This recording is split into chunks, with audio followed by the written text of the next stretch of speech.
ಎಲ್ಲರಿಗೂ ನಮಸ್ಕಾರ. ನಾನಿವತ್ತು ಯಾವುದೇ ಸ್ಟೋರಿ ಹೇಳಲಿಕ್ಕೆ ಬರಲಿಲ್ಲ.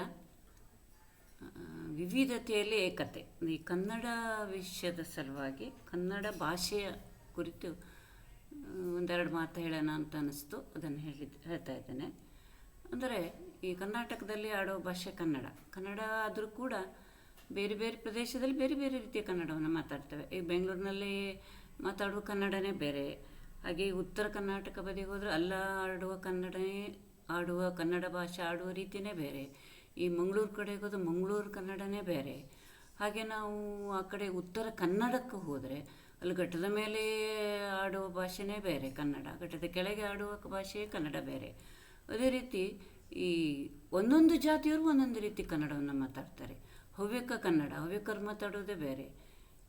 ಈ ಹಲಕ್ಕಿ ಜನಾಂಗ ಗೌಡರು ಇರ್ತಾರಲ್ಲ ಅವ್ರು ಮಾತಾಡೋದೇ ಬೇರೆ. ಈ ಲಿಂಗಾಯತ ಗೌಡರು ಇರ್ತಾರಲ್ಲ ಅವ್ರು ಮಾತಾಡೋದೇ ಬೇರೆ. ಹೀಗೆ ಒಬ್ಬೊಬ್ಬರು ಒಂದೊಂದು ಕನ್ನಡವನ್ನು ಮಾತಾಡ್ತಾರೆ.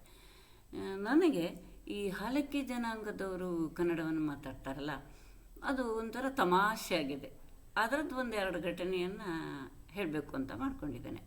ಯಾಕಂದರೆ ನಾನು ಚಿಕ್ಕವರಿರುವಾಗ ನಾನು ಬೆಳೆದಿದ್ದೆಲ್ಲ ಕುಮಟಾದಲ್ಲ, ಆದ್ದರಿಂದ ಅಲ್ಲಿ ಕುಮಟಾ, ಹೊನ್ನಾವರ, ಹಳದಿಪುರ, ಗೋಕರ್ಣ ಕಡೆಗೆಲ್ಲ ಈ ಹಾಲಕ್ಕಿ ಗೌಡರು ಜಾಸ್ತಿ ಇದ್ದಾರೆ. ಈಗ ನಮ್ಮ ಕುಮಟಾದಲ್ಲೂ ನಮ್ಮ ಮನೆಗೆಲ್ಲ ಕೆಲಸಕ್ಕೆ ಬರುವವರು ಹಾಲಕ್ಕಿ ಗೌಡರುಗಳೇ ಬರುವರು.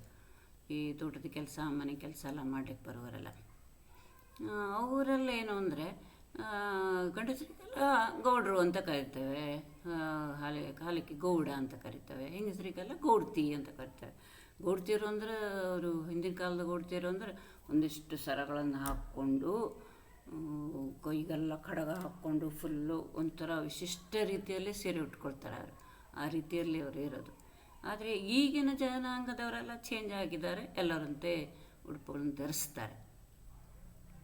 ಅದು ಏನಾಗಿದೆ ಅಂದರೆ ಒಂದು ದಿವಸ ನಮ್ಮ ಮನೆಯಲ್ಲಿ ಕೊನೆ ಕೊಯ್ಲಿಕ್ಕೆ ಹಾಲಕ್ಕಿ ಒಬ್ಬ ಗೌಡ ಬರಬೇಕಿತ್ತು, ಬರಲಿಲ್ಲ. ಅದಕ್ಕೆ ನಮ್ಮಮ್ಮ ಏನಂದರು ಅಂದರೆ ನಾನು ಪ್ರೈಮರಿ ಸ್ಕೂಲಿಗೆ ಹೊಂಟಿದ್ದೆ. ಆವಾಗ ನಮ್ಮಮ್ಮನಿಗೆ ಹೋಗ್ತಾ ಅವನಿಗೆ ಒಂಚೂರು ಕೊನೆ ಕೊಯ್ಲಿಕ್ಕೆ ಬಾ ಅಂತ ಹೇಳೋಗು ಅಂತ. ಸರಿ ಅಂತ ನಾನು ಪ್ರೈಮರಿ ಸ್ಕೂಲಿಗೆ ಹೋಗ್ತಾ ಅಲ್ಲಿ ಹಾಲಕ್ಕಿ ಗೌಡ್ರ ಕೇರಿನೇ ಇದೆ. ಆ ಕೇರಿ ದಾಟೆ ಮುಂದೆ ಹೋಗೋದು, ಅಲ್ಲಿ ಮುಂದೆ ಇರೋದು ಸ್ಕೂಲು. ಈಗ ನಾನು ಹೋಗುವಾಗ ಅವಳ ಮನೆಗೆ ಹೋದೆ. ಅವಳ ಹೆಸರು ನಾಗಿ, ಅವಳ ಮಗ ನಾಗಪ್ಪ ಅಂತ. ಅವ್ರ ಹೆಸರು ಇಟ್ಕೊಳ್ಳೋದೆ ಹಾಗೆ, ನಾಗಿ, ಶುಕ್ರಿ, ಜಟ್ಟಿ ಇಂಥದ್ದೇ ಹೆಸರನ್ನು ಇಟ್ಕೊಳ್ಳೋದವ್ರು. ಹಾಗೆ ಅವನಿಗೆ ಹೇಳಬೇಕು ಅಂತ ಅವ್ರ ಮನೆಗೆ ಹೋದೆ. ನಾಗಪ್ಪಿಲ್ಲನೇ ಕೇಳಿ, ಓ ಒಡೆದ್ರ ಮನೆ ಕೂಚು ಬಂದಿದ್ದು, ಓ ನಮ್ಮ ಹುಡುಗ ಕಪ್ಪಿಗೆ ಎದ್ದು ದೊಡ್ಡ ಹೊಡೆದಿದ್ರು ಕೊಯ್ಯಕ್ಕೆ ಹೋಗನೇ ಅಂದ್ಲು. ಹಾಂ, ಎಂತ ಹೇಳ್ತಾಳೆ ಇವಳು ಅಂತ ಕೊನೆಗೆ ನಂಗೆ ಅರ್ಥ ಆಯಿತು. ಓ ದೊಡ್ಡ ಹೊಡೆದಿರೋ ಮನೆ ಕೊನೆ ಕೊಯ್ಯಕ್ಕೆ ಹೋಗನೆ ಹೇಳಲಿಕ್ಕೆ ಇವಳು ದೊಡ್ಡ ಹೊಡೆದಿರು ಕೊಯ್ಯಕ್ಕೆ ಹೋಗನೆ ಅಂತಾಳೆ ಅವಳು ಅಂತ. ಸರಿ ಅಂತ ನಂಗೆ ನಗು ಬಂತು. ಹಂಗಾದ್ರೆ ಇಲ್ಲ ಬಿಡು, ನಾಳೆ ಬರಲಿಕ್ಕೆ ಹೇಳು ಅಂತ ನಾನು ಹಾಗೆ ಬಂದೆ. ಹಾಗೇ ಮುಂದೆ ಬರ್ತಾ ಇದ್ದೆ. ಮತ್ತೊಂದು ಗೌಡ್ತಿ ಸಿಕ್ಕಿದ್ಲು. ಓ ಓಡ್ತಿರ ಮನೆ ಕೂಚು ಶಾಲೆಗೆ ಹೊಂಟಿದ್ದು. ಓ ನಮ್ಮಲ್ಲೂ ಒಂದು ಮಗ ಇದ್ದಾನೆ, ಅವನು ಶಾಲೆಗೆ ಹೋಗು ಅಂದರೆ ಅಮ್ಕೊಂಡಿದ್ದಾನೆ ಅಂದ್ಲು. ಇಂತ ಹೇಳ್ತಾಳೆ ಇವಳು ಅಂತ. ಅಂದರೆ ಅವಳ ಲೆಕ್ಕ ಅಮ್ಕೊಳ್ಳೋದು ಅಂದರೆ ಬಚ್ಚಿಟ್ಕೊಳ್ಳೋದು ಅಂತ, ಅಂದರೆ ಅಡ್ಕೊಂಡಿದ್ದಾನೆ ಅಂತ ಹೇಳ್ತಾಳೆ, ಅಡಿಕೊಂಡಿದ್ದಾನೆ ಅಂತ ಅವಳು ಹೇಳ್ತಾಳೆ. ಹಾಗೇ ಮುಂದೆ ಹೋದ್ಮೇಲೆ ಇನ್ನೊಂದು ಗೌಡ್ತಿ ಸಿಕ್ಕದ್ಲು. ಅವಳು ಹೇಳಿದ್ಲು, ಈ ಮಕ್ಕಳು ಹೇಳೋದು ಮಾತು ಕೇಳೋದಿಲ್ಲ, ದಾರಿ ಮೇಲೆ ಹಾಲ್ಸ್ ಮಾಡ್ತಿರು, ಹೊಡೆದಿರ್ ಬಂದು ಬಾಯಿ ಹಾಕ್ತಿರು ಅಂದರು. ನಾನು ಚಿಂತ ಹೇಳ್ತಾಳೆ ಇವಳು, ಹೊಡೆದಿರ್ ಬಂದು ಬಾಯಿ ಹಾಕ್ತಿರು ಅಂತಾಳಲ್ಲ ಹೊಲ್ಸಿಗೆ ಅಂತ. ಕೊನೆಗೆ ಅರ್ಥ ಆಗಿದೆ ಏನು ಅಂದರೆ, ಊಳ ಭಾಷೆಯಲ್ಲಿ ಬಾಯಿ ಹಾಕೋದು ಅಂದರೆ ಬಾಯಿ ಮಾಡೋದು, ಚೋರು ಮಾಡೋದು, ಬೈಯೋದು ಅಂತ ಅರ್ಥ. ಅದೇ ಮಕ್ಕಳು ಹೊಲಸು ಮಾಡ್ತಾರೆ, ಹೊಡೆದಿರ್ ಬಂದು ಬೈತಾರೆ ಹೇಳಲಿಕ್ಕೆ, ಹೊಡೆದಿರ್ ಬಂದು ಬಾಯಿ ಹಾಕ್ತಾರೆ ಅಂತ ಹೇಳ್ತಾಳೆ. ಅಂದರೆ ಅರ್ಥಕ್ಕೆ ಅಪಾರ್ಥಗಳು ಕೆಲವೊಂದು ಸಲ ಆಗಿಬಿಡ್ತದೆ ಅಂತ. ಅರ್ಥ ಗೊತ್ತಿರುವವರಿಗೆ ಅಡ್ಡಿಲ್ಲ, ಗೊತ್ತಿಲ್ಲದವರು ಬೇರೆ ಅರ್ಥವನ್ನೇ ತಿಳ್ಕೊಳ್ಬೇಕಾಗ್ತದೆ. ಆ ರೀತಿಯಲ್ಲಿ ಆಗ್ತದೆ. ಹಾಗೆ ನಾನು ಸ್ಕೂಲಿಗೆ ಹೋದೆ. ಮತ್ತು ವಾಪಸ್ ಸ್ಕೂಲಿಂದ ಬರ್ತಾ ಇರುವಾಗ ಎರಡು ಗೌಡ್ತಿಯವರು ಮಾತಾಡೋಕ್ಕತ್ತ. ಅವರಿಗೆ ಇನ್ನೂ ಅವ್ರು ಪಿಕ್ಚರೇ ನೋಡಲಿಲ್ಲ. ಆವಾಗ ಅದು 1975ನೇ ಇಸ್ವಿಲಿ. ಆವಾಗ ಕುಮಟಾ ತಾಲೂಕಲ್ಲಷ್ಟೇ ಪಿಕ್ಚರ್ ಟ್ಯಾಕೇಜ್ ಇತ್ತು. ಅವರಿಗೆ ಪಿಕ್ಚರಿಗೆ ಹೋಗಬೇಕು ಅಂತ. ಅವಳು ಎಂತ ಮಾಡ್ತಾ ಇದ್ದಾಳೆ ಅಂದರೆ ಮತ್ತೊಂದು ಗೋಟಿ ಹತ್ರ ಹೇಳ್ತಾ ಇದ್ದಾಳೆ, ಅತ್ತಿಗೆ ನಾಳೆಗೆ ಕುಮಟಿಗೆ ಒಳ್ಳೆ ಸಿನಿಮಾ ಬಂದಿದಂತೆ, ಸಿನಿಮಾಕ್ಕೆ ಹೋಗೋಣ ನಾವು ಅಂತ ಕೇಳಿದ್ಲು. ಅವಳು, ಇಲ್ಲೇ ನಂಗೆ ಬರೋಕ್ಕಾಗೋದಿಲ್ಲ, ನಂಗೆ ಒಡೆದಿರ ಮನೇಲಿ ರಾಶಿ ಕೆಲಸ ಇತ್ತು ಚಾಯುಕ್ಕೆ. ಒಡೆದಿರ ಮನೆ ಕೆಲಸ ಯಾವಾಗೂ ಒಡೆದಿರ ಮನೆ ಕೆಲಸ ಇರ್ತದೆ. ಒಂದು ದಿವಸ ಬಿಟ್ಟಾಕ ಬರೋಕ್ಕಾಗೋದಿಲ್ವೇ, ಒಂದು ದಿವಸ ಪಿಕ್ಚರಿಗೆ ಹೋಗ್ಬರೋಣ ಅಂದ್ಲು. ಆವಾಗವಳು, ನೋಡ್ತೇನೆ ನಾನು, ಹೊಡೆದಿರು ಕೇಳ್ತೇನೆ, ಕೇಳಿ ನಾಳೆ ಕೇಳ್ತೇನೆ ಆಗವೇ ಕೇಳಿದ್ಲು. ಹಾಂ ಸರಿ ಅಂತ ಮಾರನೇ ದಿವಸ ಅವ್ರು ಪಿಕ್ಚರಿಗೆ ಹೋಗ್ಬೇಕು ಅಂತೆಲ್ಲ ಪ್ಲ್ಯಾನ್ ಹಾಕ್ಕೊಂಡಿದ್ದು. ಮಾರನೇ ದಿವಸ ರವಿವಾರ ಇದ್ದರಿಂದ ನಾವು ಕೆಲವು ಮಕ್ಕಳೆಲ್ಲ ಸೇರಿ ನಾವು ಪಿಕ್ಚರಿಗೆ ಹೋಗೋಣ ಅಂತ ಮಾಡ್ಕೊಂಡಿದ್ವಿ. ಹೀಗಾಗಿ ಅವ್ರು ಮುಂದೆ ಹೋಗ್ತಾಯಿದ್ರು, ನಾವು ಹಿಂದೆ ಹೋಗ್ತಾ ಇದ್ವಿ. ಈಗ ಕುಮಟೆಗಂತೂ ಪಿಕ್ಚರಿಗೆ ಹೋದ್ರೊಳಾಯ್ತು. ಅವರು ಮುಂದೆ ಕೂತಿದ್ರು ಅವರಿಬ್ಬರು, ನಾವು ಹಿಂದ್ಗಡೆ ಕೂತಿದ್ವಿ. ಆವಾಗ ಅವರು ಹೊಸದಾಗಿ ಬಂದಾರಲ್ಲ, ಎಲ್ಲ ಹಿಂಗೆಲ್ಲ ನೋಡಿದರು. ಎಲ್ಲ ಕಡೆಗೂ ಲೈಟ್ ಅದೇ, ಫ್ಯಾನ್ ಇದೆ ಎಲ್ಲ. ನಮ್ಮ ಹಳ್ಳಿಗಳಿಗೆಲ್ಲ ಇನ್ನೂ ಅವಾಗ ಕರೆಂಟೆಲ್ಲ ಬರಲಿಲ್ಲಾಗಿತ್ತು, ಅದು ತಾಲೂಕದಲ್ಲಷ್ಟೇ ಇತ್ತು ಕರೆಂಟ್. ಹೀಗಾಗಿ ಫ್ಯಾನೆಲ್ಲ ನೋಡಿ ಅವ್ರಿಗೆ ಆಶ್ಚರ್ಯ ಆಗ್ಬಿಡ್ತು. ಒಂದು ಕೂಡ್ತಿ ಹಿಂಗೆ ಮ್ಯಾಲೆ ನೋಡಿದ್ರು ಫ್ಯಾನ್ ನೋಡ್ಕೊಂಡು ಮತ್ತೊಬ್ಬರು ಹೇಳ್ತಾರೆ, ಒತ್ತಿಗೆ ಮ್ಯಾಗ ನೋಡೆ ಈ ಮಾನ್ ತಿರುಗ್ತಿದ್ದಲೇ ಅಂದ್ಲು. ನಾವು ಎಂಥ ವಿಮಾನ ನಮ್ಗೆ ಗೊತ್ತಿತ್ತು, ವಿಮಾನಿಗೆ ಅಂತಾರೆ ಹೇಳೋರು. ಅದು ಇಲ್ಲೆಲ್ಲಿ ವಿಮಾನ ಬಂತು ಅಂತ ನಾವು ಆಚೆ ಈಚೆ ನೋಡಕತ್ತಿದ್ದೇವೆ.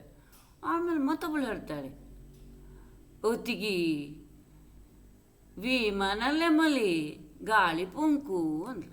ನಮಗೆ ಅವಾಗ ನಗು ಬಂದು ತಡೆಯಲಿಕ್ಕಾಗಲಿಲ್ಲ. ಇಂಥ ಹೇಳ್ತಾಳೆ ಇವಳು ಅಂತ. ಅಂದರೆ ಗಾಳಿ ಪಂಕ ಅಂತ ಹೇಳ್ತೇವಲ್ಲ, ಅದು ಗಾಳಿ ಪಂಕು ಹೇಳಕ್ಕೊತ್ತಾಳೆ ಅವಳು, ಅದು ವಿಮಾನ ಅಲ್ಲ ಅಂತ ಅವಳಿಗೆ ಹೇಳ್ತಾ ಇದ್ದಾಳೆ. ಹೀಗೆ ಅವರ ಭಾಷೆನೇ ಈಗ ಒಂಥರ ವಿಚಿತ್ರವಾಗಿದೆ. ಆದರೆ ಈಗೆಲ್ಲ ಸುಧಾರಿಸಿದ್ದಾರೆ, ಈಗೆಲ್ಲ ಅವ್ರ ಜನಾಂಗದವರು ಎಲ್ಲ ಕಲೀಲಿಕ್ಕೆ ಕತ್ತಿದ್ದಾರೆ. ಅಂದರೆ ಅವರ ಲೆಕ್ಕದಲ್ಲಿ ಅವ್ರು ಆಡೋ ಭಾಷೆ ಸರಿಯಾಗೇ ಇದೆ. ಅದನ್ನು ನಾವು ಅರ್ಥೈಸಿಕೊಳ್ಳುವಾಗ ನಾವು ತಪ್ಪನ್ನು ಅರ್ಥೈಸ್ಕೊಂಡು ನಾವು ನಗ್ತೇವೆ ಅಷ್ಟೇ. ಈಗ ನಮ್ಮ ಭಾಷೆನೂ ಅವರಿಗೆ ಹಾಗೆ ಆಗ್ಬೋದು. ಈಗ ಒಂದು ಪ್ರದೇಶದ ಭಾಷೆ ಇನ್ನೊಂದು ಪ್ರದೇಶದ ಭಾಷೆ ವ್ಯತ್ಯಾಸಗಳು ಬಹಳ ಇದೆ. ಇದಕ್ಕೆ ಭಾಷೆಯ ಸೊಗಡು ಅಂತವೆ. ಒಂದೊಂದು ಪ್ರದೇಶದ ಭಾಷೆಯ ಸೊಗಡೇ ಒಂದೊಂದು ರೀತಿ ಚೆನ್ನಾಗಿರ್ತದೆ. ಇವತ್ತು ನಾನು ಹೆಚ್ಚಿಗೆ ಹೇಳಲಿಕ್ಕೆ ಬಯಸೋದಿಲ್ಲ, ಯಾಕೆಂತಾದರೆ ಮುಂದಿನ ಒಂದು ತಿಂಗಳಲ್ಲಿ ಮಕ್ಕಳಿಗೆಲ್ಲ ಎಕ್ಸಾಮ್ ಸ್ಟಾರ್ಟ್ ಆಗ್ತದೆ. ಈಗ ನಾನು ಇನ್ನೊಂದು ತಿಂಗಳ ಅಂದರೆ ಈ ಮಾರ್ಚ್ 23 ತನಕ ಯಾವುದೇ ವೀಡಿಯೋನ ಮಾಡಬಾರ್ದು ಅಂತ ಮಾಡಿದ್ದೇನೆ. ಯಾಕೆಂತಂದರೆ ನಾನು ವೀಡಿಯೋ ಮಾಡಿದರೆ ಈ ಎಡಿಟ್ ಮಾಡೋದು ಎಲ್ಲ ಕೆಲಸ ನಾನು 4ನೇ ಕ್ಲಾಸ್ ನನ್ನ ಕಲಿತಾ ಇರೋ ನನ್ನ ಮೊಮ್ಮಗನೇ ಮಾಡೋದು. ಹೀಗಾಗಿ ಅವನು ಇದರೊಳಗೆ ತಲೆ ಹಾಕಿಬಿಟ್ರೆ ಅಭ್ಯಾಸದಲ್ಲಿ ತಲೆ ಹಾಕೋದಿಲ್ಲ. ಅದಕ್ಕಾಗಿ ಅಲ್ಲಿ ತನಕ ಮಾಡೋದಿಲ್ಲ. ಆಮೇಲೆ ಮಾರ್ಚ್ 23 ಮುಗಿದ ಮೇಲೆ ಯಥಾ ಪ್ರಕಾರ ಈಗ ಹೆಂಗೆ ವೀಡಿಯೋ ಮಾಡ್ತೇನೋ ಹಾಗೆ ಬೇರೆ ಬೇರೆ ರೀತಿಯ ಒಂದು ವೀಡಿಯೋಗಳನ್ನು ಮಾಡಿ ಹಾಕಬೇಕು ಅಂತ ಮಾಡ್ಕೊಂಡಿದ್ದೇನೆ. ಈಗ ನೀವು ನನಗೆ ಹೇಗೆ ಸಹಕಾರವನ್ನು ಕೊಡ್ತಿದ್ದೀರಾ ಹಾಗೆ ಮುಂದೆನೂ ಕೂಡ ನನಗೆ ಸಹಕಾರವನ್ನು ಕೊಡಿ ಅಂತ ನಿಮ್ಮಲ್ಲಿ ಕೇಳ್ತೇನೆ. ಅಷ್ಟು ದಿವಸ ಗ್ಯಾಪ್ ಮಾಡೋದಕ್ಕೆ ಕ್ಷಮೆ ಇರಲಿ. ಈ ಒಂದು ವಿಡಿಯೋ ನಿಮಗೆ ಚೆನ್ನಾಗಿದೆ ಅನಿಸಿದರೆ ಲೈಕ್ ಮಾಡಿ. ಧನ್ಯವಾದಗಳು.